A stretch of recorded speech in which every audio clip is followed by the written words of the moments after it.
ಎಲ್ಲರಿಗೂ ನಮಸ್ಕಾರ. ಎಲ್ಲರೂ ಹೇಗಿದ್ದೀರಾ? ಎಲ್ಲರೂ ಸಖತ್ತಾಗಿದ್ದೀರಾ, ಸೂಪರ್ ಆಗಿದ್ದೀರಾ, ಚೆನ್ನಾಗಿದ್ದೀರಾ, ಆರೋಗ್ಯವಾಗಿದ್ದೀರಾ ಅಂತ ಅನ್ಕೋತೀನಿ. ಸೊ ಇವತ್ತಿನ ವ್ಲಾಗ್ ಬಂದು ಹೇರ್ ಕೇರ್. ಸೊ ಯಾವ್ದನ್ನ ಯೂಸ್ ಮಾಡಬೇಕು, ಯಾವ್ದನ್ನ ಯೂಸ್ ಮಾಡಬಾರ್ದು ಅನ್ನೋದು ಈ ವಿಡಿಯೋ ಆಗಿರುತ್ತೆ.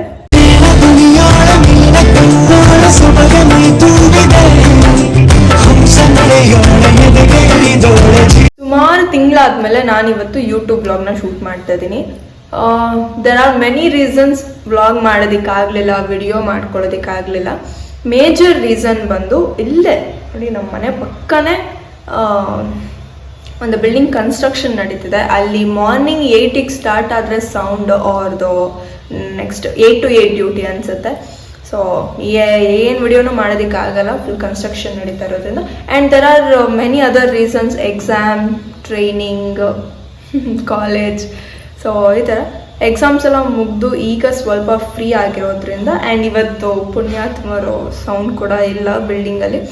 ಸೊ ಲೆಟ್ ಮೀ ಶೂಟ್ ಅಂತ ವ್ಲಾಗ್ ಮಾಡ್ತಾ ಇದ್ದೀನಿ ಇವತ್ತು. ಸೊ ಇವತ್ತಿನ ವ್ಲಾಗ್ ಹೇಳ್ದಂಗೆ ಹೇರ್ ಕೇರ್.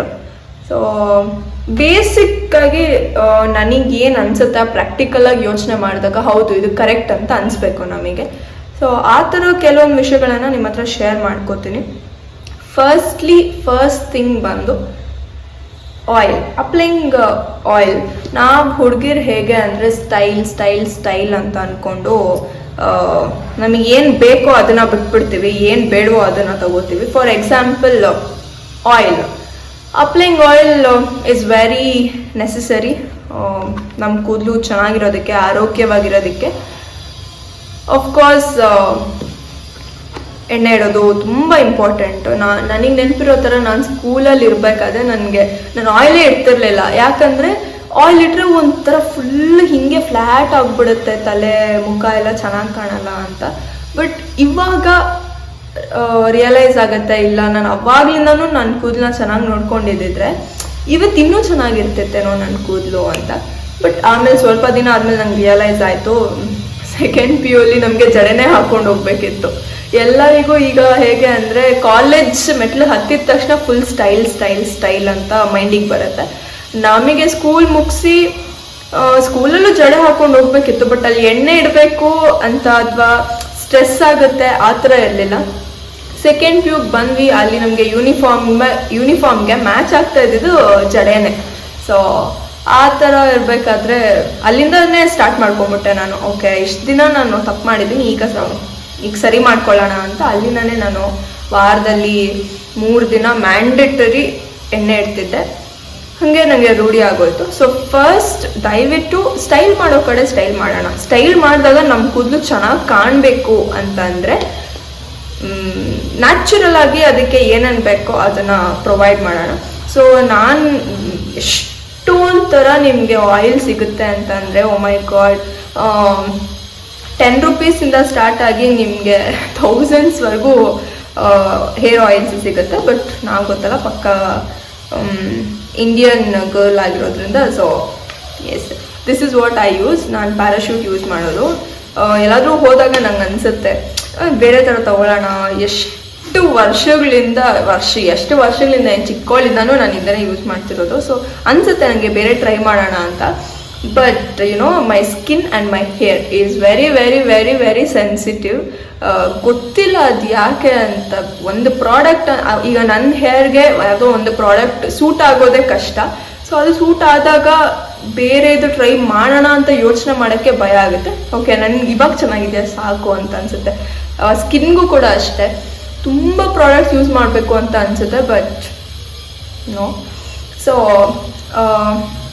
ಹೇರ್ ಆಯಿಲ್ ದಯವಿಟ್ಟು ವಾರದಲ್ಲಿ 2 ಸಲ ಅಥವಾ 3 ಸಲ ನೀವು ಹೇರ್ ಆಯಿಲ್ನ ಅಪ್ಲೈ ಮಾಡಬೇಕಾದ್ರೆ ಸ್ವಲ್ಪ ನಾನು ಯೂಸ್ ಮಾಡೋದನ್ನು ಹೇಳ್ತೀನಿ.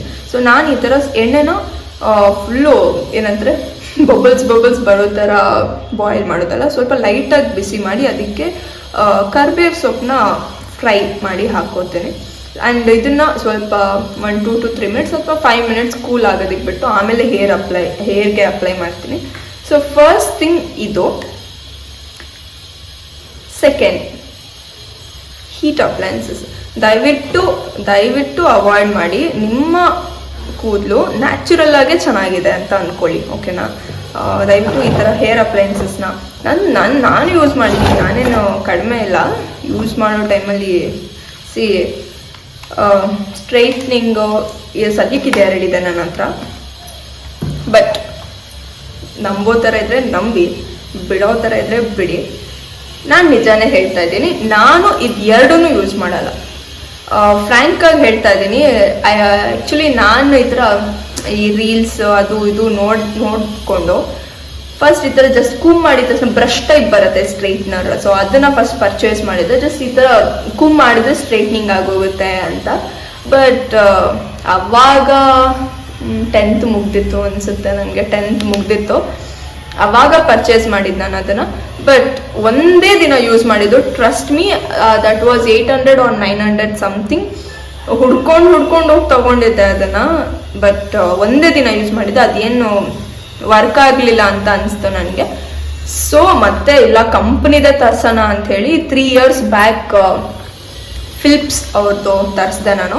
ಇದನ್ನ ಹೆಂಗಾಗ್ಬಿಟ್ಟಿದೆ ಅಂದರೆ ಇವಾಗ ನಾನು ಒಂದು ದಿನಾನೂ ಯೂಸ್ ಮಾಡಿಲ್ಲ ಇದನ್ನು, ಒಂದು ದಿನಾನೂ ಯೂಸ್ ಮಾಡಿಲ್ಲ, ಟ್ರಸ್ಟ್ ಮೀ. ಈಗ ಇದನ್ನು ಏನಕ್ಕೆ ಯೂಸ್ ಮಾಡ್ತೀನಿ ಅಂದರೆ ಸ್ಯಾರಿ ಉಟ್ಕೊಂಡಾಗ ನೀಟಾಗಿ ನೆರಿಗೆ ಎಲ್ಲ ಕೂರೋದಕ್ಕೆ ಸ್ಟ್ರೈಟ್ನಿಂಗ್ ಮಾಡ್ತಾರಲ್ಲ, ಸೊ ಅದಕ್ಕೆ ಯೂಸ್ ಮಾಡ್ಕೋತಾ ಇದ್ದೀನಿ ಅಷ್ಟೇ. ಹೇರ್ಸಿಗೆ ನಾನು ಯೂಸ್ ಮಾಡಲ್ಲ. When it comes to hair dryer, ಸುಳ್ಳು ಹೇಳ್ಬಾರ್ದು, ಇದನ್ನು ಯೂಸ್ ಮಾಡಿದ್ದೀನಿ. ಬಟ್ ನನಗೆ ಯಾವಾಗ ಹೇರ್ ಫಾಲ್ ಆಗೋದಕ್ಕೆ ಸ್ಟಾರ್ಟ್ ಆಯಿತು, ಚೆನ್ನಾಗಿದ್ದ ಕೂದಲನ್ನ ಹಾಳು ಮಾಡ್ಕೋತಾ ಇದ್ದೀನಿ ಅಂತ ಗೊತ್ತಾದಾಗ, ಸೊ ಹೇಳದ್ನಲ್ವ, ನನ್ನ ಕೂದಲು ಸ್ವಲ್ಪ ಸೆನ್ಸಿಟಿವ್, ಸ್ವಲ್ಪ ಅಲ್ಲ ಜಾಸ್ತಿನೇ ಸೆನ್ಸಿಟಿವ್. ಸೊ ಇದನ್ನು ಯೂಸ್ ಮಾಡೋದಕ್ಕೆ ಸ್ಟಾರ್ಟ್ ಮಾಡಿದಾಗ ಅಫ್ಕೋರ್ಸ್ ಹೇರ್ ಫಾಲ್ ಆಗೋದಕ್ಕೆ ಸ್ಟಾರ್ಟ್ ಆಯಿತು. ಸೊ ನಿಲ್ಲಿಸ್ಬಿಟ್ಟೆ. ಸೊ ಹೀಟ್ ಅಪ್ಲೈನ್ಸಸ್ನ ದಯವಿಟ್ಟು, ನಾನು ಯೂಸ್ ಮಾಡಿ ಹೇರ್ ಫಾಲ್ ಆಗಿ ಆಮೇಲೆ ಜ್ಞಾನೋದಯ ಆಗಿ ಆಮೇಲೆ ಸ್ಟಾಪ್ ಮಾಡಿದ್ದೀನಿ. ನೀವೇನು ಮಾಡಿ, ಇಷ್ಟೊಂದು ರಿಸ್ಕ್ನ ತಗೊಳ್ಳೋದಕ್ಕೆ ಹೋಗಬೇಡಿ. ಸೊ ನಿಮ್ಮ ನ್ಯಾಚುರಲ್ ಹೇರ್ಸೇ ನಿಮಗೆ ಚೆನ್ನಾಗಿ ಕಾಣುತ್ತೆ.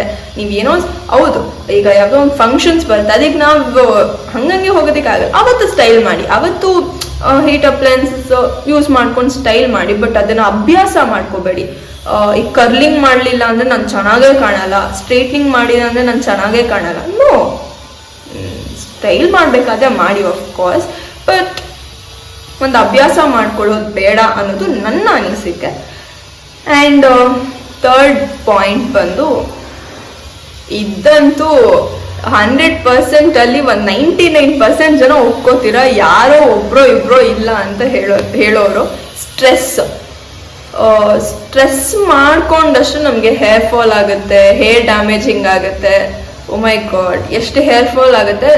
ನನಗಂತೂ ಆಗುತ್ತೆ ಸ್ಟ್ರೆಸ್ ತೀರಾ ಸ್ಟ್ರೆಸ್ ಅಂದರೆ ಕುತ್ಕೊಂಡ್ರು ಯೋಚನೆ ಮಾಡೋದು, ನಿಂತ್ಕೊಂಡ್ರು ಯೋಚನೆ ಮಾಡೋದು, ತಿಂತಾ ಇದ್ರು ಯೋಚನೆ ಮಾಡೋದು, ಕುಡಿತಾ ಇದ್ರು ಯೋಚನೆ ಮಾಡೋದು, ಈ ಥರ ಇಷ್ಟೊಂದು ಯೋಚನೆ ಮಾಡೋಷ್ಟು ಸ್ಟ್ರೆಸ್ ಆದಾಗ ಆಫ್ಕೋರ್ಸ್ ಹೇರ್ ಫಾಲ್ ಆಗುತ್ತೆ. ಆ್ಯಂಡ್ 4th ಥಿಂಗ್ ಬಂದು, ಇವಾಗ ತಾನೇ ಫ್ರೆಶ್ ಆಗಿ ಸ್ನಾನ ಮಾಡಿರ್ತೀರ ಅಥವಾ ಹೊರಗಡೆ ಹೋಗಿರ್ತೀರ, ಡಸ್ಟ್ ಆದಷ್ಟು ನಿಮ್ಮ ಕೂದಲನ್ನ ಕವರ್ ಮಾಡ್ಕೊಳ್ಳೋದಕ್ಕೆ ಟ್ರೈ ಮಾಡಿ, instead of losing your hairs, ಅಂದರೆ ಲೂಸ್ ಬಿಡೋದು, styling your hairs in a free style what ever, ಅದನ್ನು ಅವಾಯ್ಡ್ ಮಾಡಿ ಅಂತ ನಾನು ಹೇಳ್ತೀನಿ. ಬಿಕಾಸ್ ಹೇಗೆ ನಮ್ಮ ಸ್ಕಿನ್ ಮೇಲೆ ಡಸ್ಟ್ ಕೂತ್ರೆ ಪಿಂಪಲ್ಸು ಅದು ಇದು ಏನಾಗುತ್ತೋ ಹೇರ್ಸ್ಗೂ ಆಗುತ್ತೆ. That is hair fall, of course hair fall. And yes, ಡಸ್ಟ್ನ ಅವಾಯ್ಡ್ ಮಾಡಿ.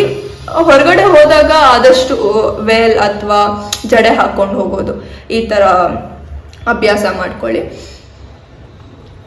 4th ಪಾಯಿಂಟು 5th ಪಾಯಿಂಟು ಹೋಗೋದು ನೆನಪಾಗ್ತಿಲ್ಲ, ಬಟ್ ಹೇಳ್ತಾ ಹೋಗ್ತೀನಿ. ಆ್ಯಂಡ್ ತೀರಾ ಟೈಟಾಗಿ ಜಡೆ ಹಾಕೋದು, ತೀರಾ ಟೈಟಾಗಿ ಕೂದಲ ಮೇಲೆ ಕಟ್ಟೋದು, ನೋ, ದಟ್ಸ್ ನಾಟ್ ಗುಡ್. ದಯವಿಟ್ಟು ಹೇಳ್ತೀನಿ, ನಮ್ಮ ಸೆನ್ಸಿಟಿವ್ ಆರ್ಗನ್ಸ್ ಏನೇನಿದೆ ಅದರಲ್ಲಿ ಹೇರ್ಸ್ ಕೂಡ ಒಂದು. It is two sensitive. So ನೀವು ಅದನ್ನ ಎಳ್ದು ಟೈಟಾಗಿ ಜಡೆ ಹಾಕೋದು ಅಥವಾ ಟೈಟಾಗಿ ಹಿಂಗೆ ಅದೇ ರೋಲ್ ಮಾಡಿ ಮೇಲೆ ಕಟ್ಟೋದು, ದಯವಿಟ್ಟು ಆ ಥರ ಮಾಡಬೇಡಿ. ಆದಷ್ಟು ನಿಮ್ಮ ಕೂದಲನ್ನ ಫ್ರೀ ಬಿಡಿ, ಓಕೆನಾ. ಈಗ ಹೊರಗಡೆ ಹೋದಾಗ ಆಫ್ಕೋರ್ಸ್ ಒಂದು ಬನ್ ಹಾಕ್ಕೊಂಡು ಹೋಗಿ, ಅದನ್ನು ಟೈಟಾಗಿ ಎಳ್ದು ಅಲ್ಲ. ಎಣ್ಣೆ ಇಟ್ಟಾಗಲೂ ಅಷ್ಟೇ, ನಾನು ಎಷ್ಟು ಜನರನ್ನ ನೋಡಿದ್ದೀನಿ, ಎಣ್ಣೆ ಇಟ್ಟಿದ ತಕ್ಷಣ ಟೈಟಾಗಿ ಸಿಕ್ಕು ಬಿಡಿಸಿ ಟೈಟಾಗಿ ಏನದು ಜಡೆ ಹಾಕ್ಬಿಡೋದು ಅಥವಾ ಟೈಟಾಗಿ ಮೇಲೆ ಕಟ್ಟಿ ಬಿಟ್ಬಿಡೋದು. No, that's not good. ಆದಷ್ಟು ನಿಮ್ಮ ಕೂದಲನ್ನ ಫ್ರೀಯಾಗಿ ಬಿಡಿ. ಈಗ ಅಡುಗೆ ಮನೆಗೆಲ್ಲ ಹೋದಾಗ ಫ್ರೀಯಾಗಿ ಬಿಟ್ಕೊಂಡು ಹೋಗ್ಬಿಡಿ ದಯವಿಟ್ಟು. ಆಮೇಲೆ ಏನೋ ಹೇಳಿದ್ರು ಅಂತ ಆ ಥರ ಸರ್ಕಸ್ ಎಲ್ಲ ಮಾಡಿಬಿಡಿ. ನಿಮಗೆ ಗೊತ್ತಿರುತ್ತಲ್ವ, ಓಕೆ ನನ್ನ ಕೂದಲನ್ನ ಈಗ ಫ್ರೀ ಬಿಡೋಣ. ಕಬ್ಬಾಗಿ ವಾರಕ್ಕೆ ಒಂದೇ ಸಲ ಸ್ನಾನ ಮಾಡೋದು ದಯವಿಟ್ಟು ಮಾಡಬೇಡಿ. ಅದನ್ನು ಮಾಡಬೇಡಿ, ಬಿಟ್ಬಿಡಿ. ಯಾಕೆ ಸುಮ್ಮನೆ ವಾರಕ್ಕೆ ಒಂದ್ಸಲಿ ಎಲ್ಲ ಸ್ನಾನ ಮಾಡೋದು ದಯವಿಟ್ಟು ಮಾಡಬೇಡಿ. ಬಿಕಾಸ್ ಡ್ಯಾಂಡ್ರಫ್ ಸ್ಟಾರ್ಟ್ ಆಗುತ್ತೆ, ಇಚ್ಚಿಂಗ್ ಸ್ಟಾರ್ಟ್ ಆಗುತ್ತೆ. ನೀವು ಏನೋ ಇಚ್ಚಿಂಗ್ ಆದಾಗ ಹೇರ್ ಫಾಲ್, ಹೇರ್ ಡ್ಯಾಮೇಜಿಂಗ್, ತಲೆನೋವು ಎಷ್ಟು ಬರುತ್ತೆ. ಸೊ ದಯವಿಟ್ಟು ವಾರದಲ್ಲಿ ಒಂದು ದಿನ ಬಿಟ್ಟು ಒಂದು ದಿನ, ಇಲ್ಲಪ್ಪ ನನ್ನ ಕೆಲಸ ಅದೇನೇ ಇಲ್ಲ ಅಂದರೆ ವಾರದಲ್ಲಿ ನಿಮಗಿಷ್ಟ ಬಂದಾಗ 2 ದಿನ ದಯವಿಟ್ಟು ತಲೆ ಸ್ನಾನನ ಮಾಡಿ. ನಾನು ತಲೆಗೆ ಹೇಗೆ ಎಣ್ಣೆ ಇಟ್ಕೋತೀನಿ ಅಂತಂದರೆ, ಫಸ್ಟ್ ಈ ಥರ ಪಾರ್ಟಿಷನ್ನ ಮಾಡ್ಕೊಬಿಡ್ತೀನಿ.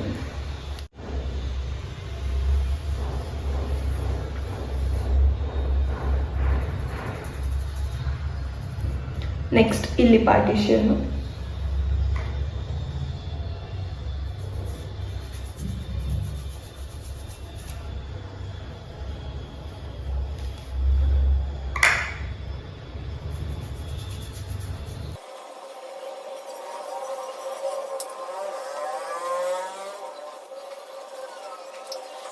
ನಿಮ್ಮ ಕೂದಲಿಗೆ ಎಣ್ಣೆ ಇಟ್ಟಾದ್ಮೇಲೆ ದಯವಿಟ್ಟು ಸ್ವಲ್ಪ ಮಸಾಜ್ ಕೊಡಿ.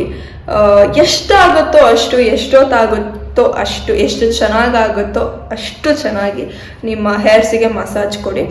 ಆಯಿಲ್ ಇಟ್ಟಾಗ ಮಾತ್ರ ಮಸಾಜ್ ಕೊಡಬೇಕು ಅಂತ ಏನೂ ಇಲ್ಲ. ನಿಮ್ಮ ಕೈಲಿ ಯಾವಾಗ ಸಾಧ್ಯ ಆಗುತ್ತೋ ಆವಾಗೆಲ್ಲ ನೀವು ನಿಮ್ಮ ಹೇರ್ಸ್ಗೆ ಮಸಾಜ್ ಕೊಡ್ಬೋದು, ನಿಮ್ಮ ಹೆಡ್ ಮಸಾಜ್ ಮಾಡ್ಕೋಬೋದು.